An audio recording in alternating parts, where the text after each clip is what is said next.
Yo, what's up? In this video, I'm going to show you guys the charging session of Polestar 2 plus some other cars. So let's just roll the tape, shall we? So you see, at least the two top one, they start with the 7%, and then the other one is slightly higher. So that's why I phase them in slower than the other ones. But you see now, right off the line, Polestar 2 gets about 130 kilowatt. Really impressive speed. Model 3 though, on the other hand, is just 250 kilowatt. It's just in a completely different league. But I also included the two lower cars because they are similar in size, range and whatever, and price, well, plus minus. But you see that Polestar will get a pretty hefty lead because it charges way faster than the two other cars in the bottom there. They can only peak at around here. Okay, I should also mention that I-Pace supposedly gets 100 kilowatt, but I tried this for the longest time and I couldn't achieve it even after the H280 update or whatever. So eventually I might update that charging session, but for now I couldn't get it really. But so I-Pace should be around 1-2 minutes faster, but eventually I-Pace will also lower the charging speed. But so far really impressive. Now Model 3 is just in a completely different league. It's already at 50 plus kilowatts. Percent. So yeah, by the way, Model 3, once it hits 70%, is roughly where Polestar 2 hits 90% in terms of range. Model 3 has more range, so just bear that in mind. Once Model 3 hits 70%, it equals to Polestar at 90%, and you will see how much faster that one is. But already now, you see that Polestar is starting to dip below 100 kilowatt, but still very impressive that it can take that kind of speed up until about 50%. You see, it's still faster than the two bottom cars, so they are charging kind of slow in terms of 2020 charging speeds here. And what should I say? The two other cars, they might have a better degradation curve, but we don't know about that one. But at least Polestar, they chose to have a more aggressive charging curve, and I think it doesn't hurt it that much. If you have good enough cooling, if you put enough cobalt in the battery, should still be okay. But you see now, on the other hand, Polestar is falling slightly behind I-Pace. I-Pace can keep a pretty good speed here. It stays steady at 82, 83. It goes higher up now because the current seems to be, for now, locked at 200 amp. But you will see soon that the e-Sol will start throttling. It's also charging at steady 76 kilowatt now, up until about 50%. So actually right now the e-Sol is charging faster than well, was it fast? It was kind of hard to see it here, faster than Polestar. But Polestar, on the other hand, has a pretty steady charging curve now. So we will see about 70 kilowatt now for a quite long time. So that is priceless, of course, to not only have high peak power in the bottom, but also be able to maintain decent speed.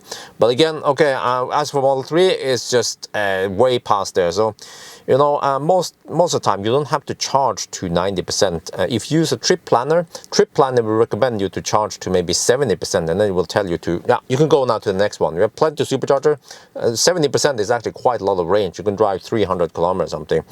So, but you see here, Polestar will actually maintain 72 kilowatt all the way to 80%, and then you have a pretty hefty dip. Then poof, there you go, 30 kilowatt. 31 kilowatt, well, about 30 kilowatt into the battery, so that's kind of slow. So at this point you want to disconnect the Polestar and keep driving to the next one. As for the two other cars in the bottom, you see here you suddenly start understanding how much faster Polestar is compared to I-Pace and e-Sol, because for those cars the charging session is not simply 35-40 minutes, it's more like 45, almost 50 minutes, depending on how high you want to charge it. Well, we can see actually Model 3 is done now at 90%, but again, it was pointless. It could have charged to only 70% to compare with the other cars. But okay, still very impressive, the I-Pace. You see, I-Pace can also maintain decent speed at high state of charge. If you compare it to the e-Sol now at 75%, the dip came at 72-73%, then it dipped down to 36 kilowatts. So now if I was driving the e-Sol, I would disconnect. So e-Sol should charge about 75%, then you should leave, go to the next one. But as for I-Pace, yeah, you can still charge past 80%. But now, though, on the other hand, you see that the Polestar had a pretty hefty lead in the start compared to the other cars, but now it charges fairly slow. 16 kilowatt only. So I-Pace will actually start catching up with Polestar, because I-Pace past 80% is still charging at decent speed. You remember Polestar, it dipped to 30 kilowatt.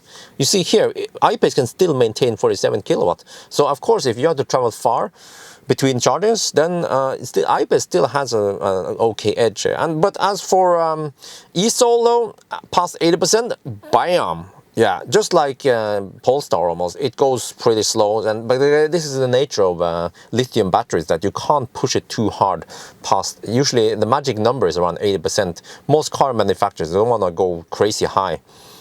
But of course, some cars, they have a buffer, a top buffer, so 80% that looks like that on the screen might be only 75%, depends how they implement it. But okay, there you see, after about 1 hour, then Polestar has reached 90%. So remember, guys, when I told you that Model 3 at 70% equals to Polestar at 90%. So we're going to come back to that, but let's comment the rest here. So you see that despite I-Pace was slower than Polestar in the beginning, but if you need to charge to 90% for some reason, then the I-Pace is actually not that much slower than Polestar. But for most real-world cases, I still don't think even I-Pace, actually none of these cars need to charge 90%. I just show it to show you guys how slow it is. Now we only are waiting for e-Sol, but you know, I just show you guys how slow it is to charge 90%. So people who have never driven EV before, these modern EVs, they think that, oh, you know, it takes forever to charge to 100% or 90%. No, but you don't need to charge. You can charge to 100% or 90% when you're charging slow overnight at a hotel or at your home, at work. But at the fast charger, supercharger, you go for about 70-80%, like you guys have seen here. Most cars charge pretty fast to 70-80%, and then you go to the next one. Fortunately, we have, okay, that one was done. And then I want to show you the next interesting thing is charging curve. So here it's easier to see now the charging curve when you compare them. So you see, okay, as for Model 3, it's just way above all the other ones. Even if it's charging at version 2 supercharger, it will still be pretty high. But you see that Polestar has a very impressive charging curve. It goes, it's higher than I-Pace and e-Sol, but you see e-Sol is kind of, yeah, e-Sol is the slowest one here in this comparison. But the reason why I include it is because you have to look at this one, which is charging rate in distance. Now this is based on actual range, actual consumption at 90 kilometers per hour that I have tested.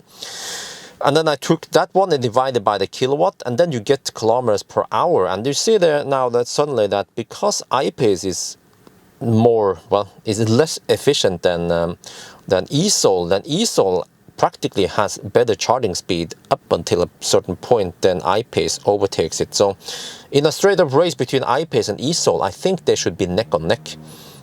But again, Polestar is just way above, well, above the other ones. We see now that we take into account consumption, because e-Sol is fairly efficient, then it could almost challenge Polestar. But this is based on 90 kilometers per hour speeds. Polestar can actually beat or match e-Sol when it drives at 120 kilometers per hour. But you know, if I did that, it would be way too complex now to make 2 sets of graphs. But just to give you guys heads up that in a 1,000 kilometer challenge, Polestar will most likely beat e-Sol in consumption. That's what I'm saying. And then, okay, now let's look at some other goodies here. So this one here is a table showing you some numbers. So I have to explain now.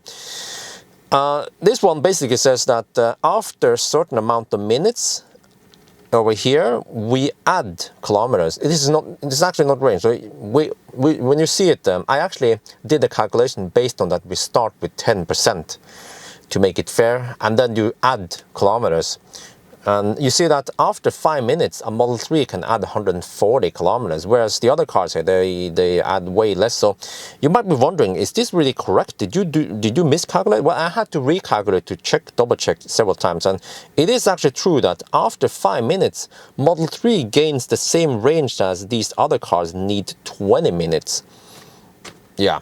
But then, of course, that's the initial edge, the initial leap that the Model 3 gets. But after a while, though, it kind of evens out, but that initially it is impossible for the other cars to catch.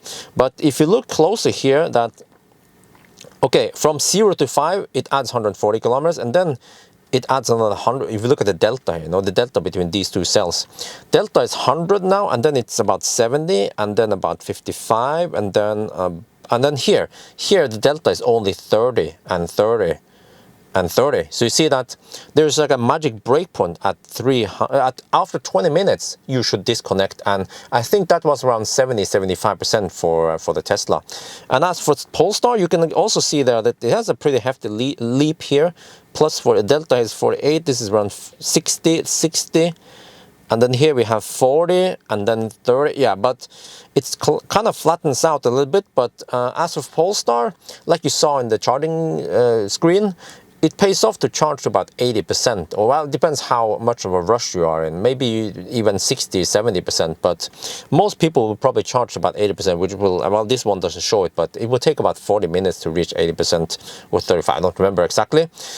But as for these two other cars, the reason again why I include them is to show you guys that, okay, compared to Model 3, Polestar just looks dog slow, but it's actually faster than many other cars on the market.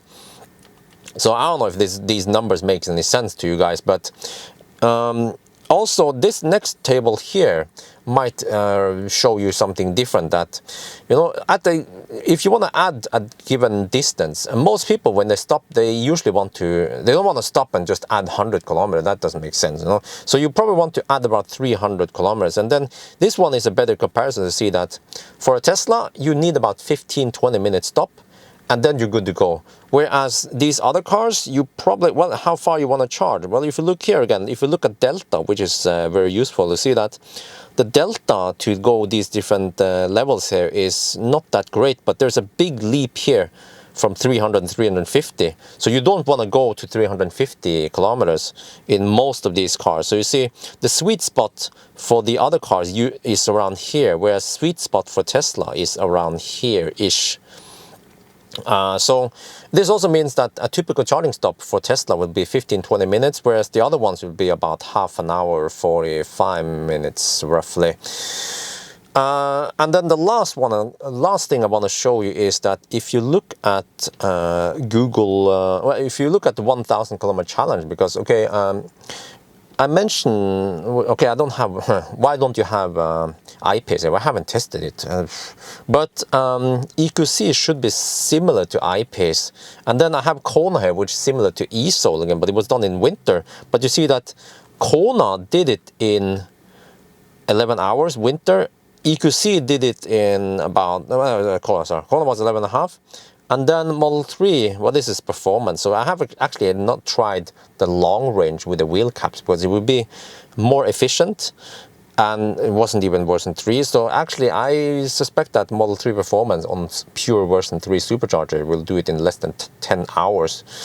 But just to give you guys an idea, that you see here we have Model 3. Of course, we haven't tested Polestar 2 yet, but I suspect that Polestar 2 should be below 11 hours based on these numbers, based on all the data I've shown you guys. So of course I can verify that once I have the time and the opportunity, and if it's safe to travel through Sweden, I can do it. But that means that on a very long trip, the difference will be 1 hour roughly between Model 3 and Polestar 2. On shorter trip, let's say 500 kilometer trip from Oslo to Bergen, Oslo Trondheim, whatever, Oslo Stockholm, Oslo Copenhagen, just to give you guys some idea. 500-600 kilometer trips, the difference will actually be only 15-20 minutes. Yeah, the reason why the difference is lower is because you have that initial buffer, that initial 100%, the 400-300 kilometer range, and then you only have to add a certain charging session, usually just one charging session.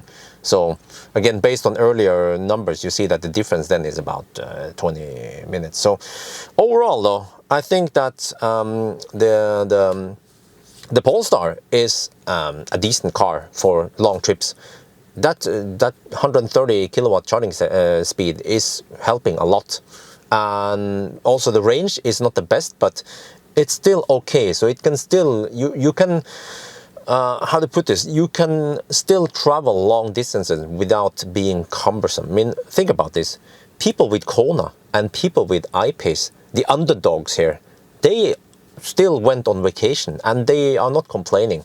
So that means that if you have a Polestar, you can also go on long trips, vacation, whatever, and it will not be cumbersome. But of course, if you want the best of the best, and if travel speed is more important than panel gaps or very basic interior, clean interior, then of course go for Tesla. Yeah. So I think that's gonna be it for now. I hope you guys enjoyed this video. As always, thank you for watching and talk to you later.